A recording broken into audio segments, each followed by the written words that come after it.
فوری جنگ بندی کا مطالبہ کر دیا۔ فلسطینی پادری کا مزید کہنا تھا کہ غزہ میں جاری جنگ کو فلسطینیوں کی نسل کشی کہوں گا۔ یہ جنگ معصوم بچوں عورتوں کی جانیں لے رہی ہے، اسے روکنا ہوگا۔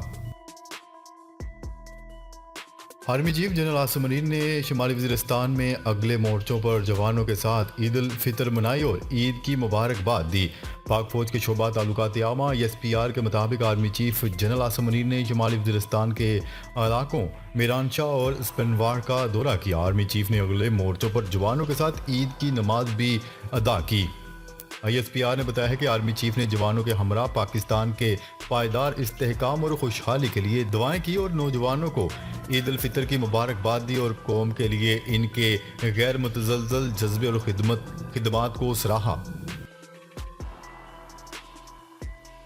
وزیر اعظم کا امیر قطر، ترک اور متحدہ عرب امارات کے صدروں کو فون، دو طرفہ تعلقات پر تبادلہ خیال۔ وزیر اعظم شہباز شریف نے قطر کے امیر شیخ تمیم بن حمد الثانی سے ٹیلی فون پر رابطہ کیا۔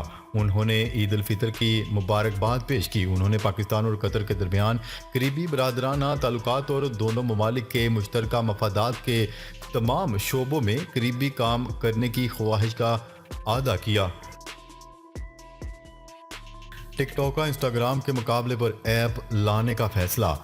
ویڈیو شیئرنگ ایپلیکیشن ٹک ٹاک انسٹاگرام سے مقابلہ کرنے کے لیے تیار۔ ٹک ٹاک کے مطابق کمپنی تصاویر اور تحریر کے لیے ایک باقاعدہ ایپلیکیشن پر کام کر رہی ہے۔ سوشل میڈیا کمپنیوں کے ایک دوسرے کے فیچرز نقل کرنے کی یہ تازہ ترین مثال ہے۔ اس سے قبل 2020 میں انسٹاگرام ٹک ٹاک ویڈیو فیچر کی نقل ریلز کے نام سے شیئر کر چکا ہے۔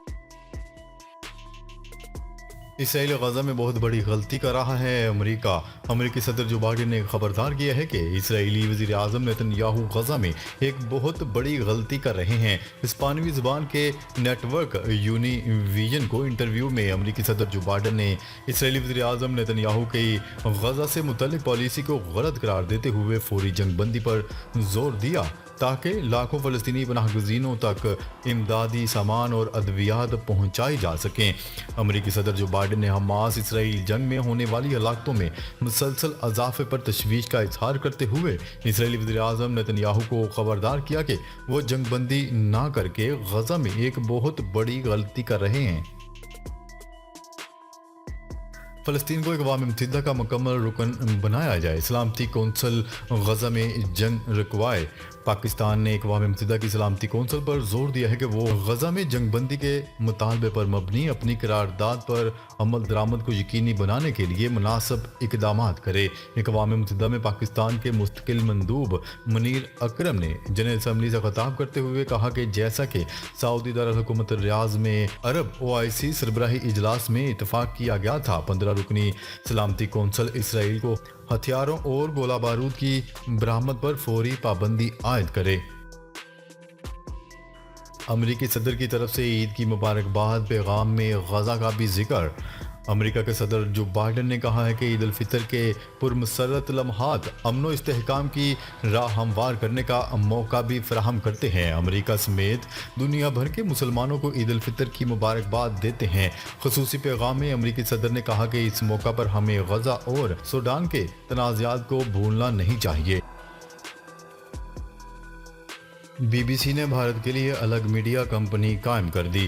برطانیہ کے نشریاتی ادارے BBC نے بھارت کے لیے الگ میڈیا کمپنی قائم کر دی ہے۔ یہ فیصلہ دہلی اور ممبئی میں BBC کے دفتر پر 2023 میں انکم ٹیکس افسران کے چھاپوں کے بعد کیا گیا۔ اب ایک خود مختار ادارہ قائم کیا جائے گا۔ نیوز روم بھارت میں ہندی اور علاقائی زبانوں کے 6 چینلز کے لیے مواد تیار کرے گا۔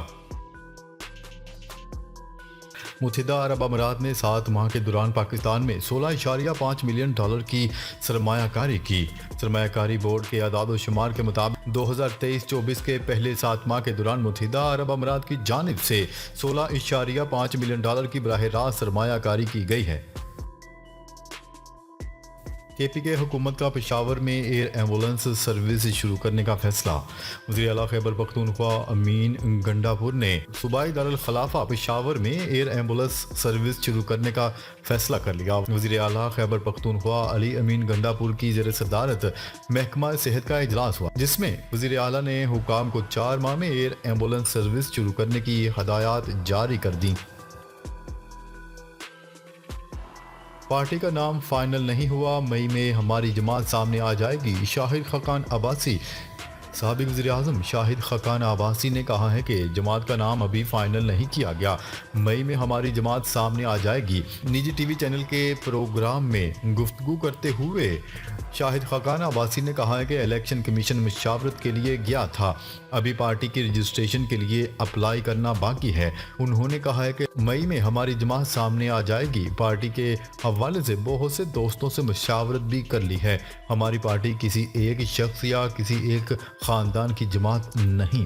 ناظرین، اب تک کے لیے اتنا ہی۔ مزید خبریں لے کر بہت جلد آپ کی خدمت میں حاضر ہوں گے۔ تب تک کے لیے اپنا خیال رکھیے گا۔ اللہ نگہبان۔